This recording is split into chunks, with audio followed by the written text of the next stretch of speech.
আসসালামু আলাইকুম। আলু দিয়ে আর ময়দা দিয়ে দারুণ মজার একটি বিকালের ঝটপট নাস্তা তৈরি করে দেখাবো আজকে আপনাদের। এটি আপনারা বাচ্চাদের টিফিনের জন্য বানিয়ে দিতে পারেন, খেতে বেশ দারুণ মজার। তাহলে চলুন পুরো ভিডিওটি দেখে নিই। প্রথমে এখানে 1 কাপের একটু বেশি আমি ময়দা নিয়ে নিলাম। ময়দাটা আমি এখন এই যে কালো জিরা দিয়ে দিব, আর সেই সাথে লবণ আর তেল দিয়ে আমি ভালো করে মাখিয়ে নিচ্ছি। এখন আমি 1 টেবিল চামচের মতো তেল দিয়ে দিলাম, দিয়ে এখন একটু ভালো করে মাখিয়ে নিচ্ছি। তারপর অল্প অল্প পানি দিয়ে আমি একটি ডো তৈরি করে নেব। এই তো ডোটি আমি তৈরি করে নিয়েছি। এখানে এখন সামান্য একটু তেল দিয়ে আমি কিছুক্ষণ রেখে দিব এভাবে।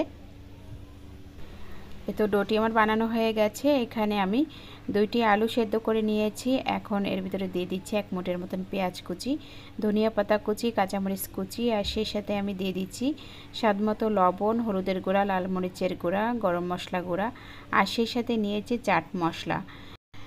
এখানে ভালো করে আমি এখন মাখিয়ে নিয়েছি আলুটা। এখন আমি তো আগে থেকে যে ডোটা বানিয়ে রেখেছিলাম, এই ডোটি এখন ভালো করে আবার মথে নিচ্ছি। এখন আমি ছোট ছোট করে লেচি কেটে নিচ্ছি। এখন এই লেচি থেকে আমি মিডিয়াম সাইজের একটা রুটি বানিয়ে নিচ্ছি। এখন একটু ময়দা দিয়ে আমি এখন এই রুটিটা বেলে নিব। এখন মিডিয়াম সাইজের একটি রুটি আমি বানিয়ে নিচ্ছি একটু পাতলা করে। এই তো এখানে আমার রুটিটা ভালো করে বেলে নেওয়া হয়ে গেছে।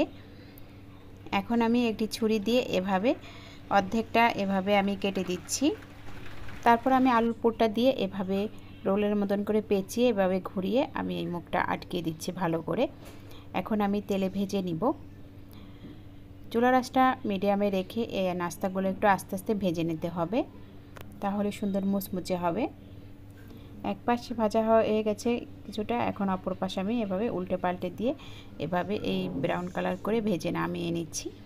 এভাবে আপনারা বিকাল বা বাচ্চাদের টিফিনের জন্য ঝটপট করে এই মজাদার এই আলু আর ময়দা দিয়ে নাস্তাটি বানিয়ে নিতে পারেন। খেতে বেশ দুর্দান্ত হবে। আশা করি রেসিপিটি সবার কাছে ভালো লেগেছে। ভিডিওটি দেখার জন্য ধন্যবাদ।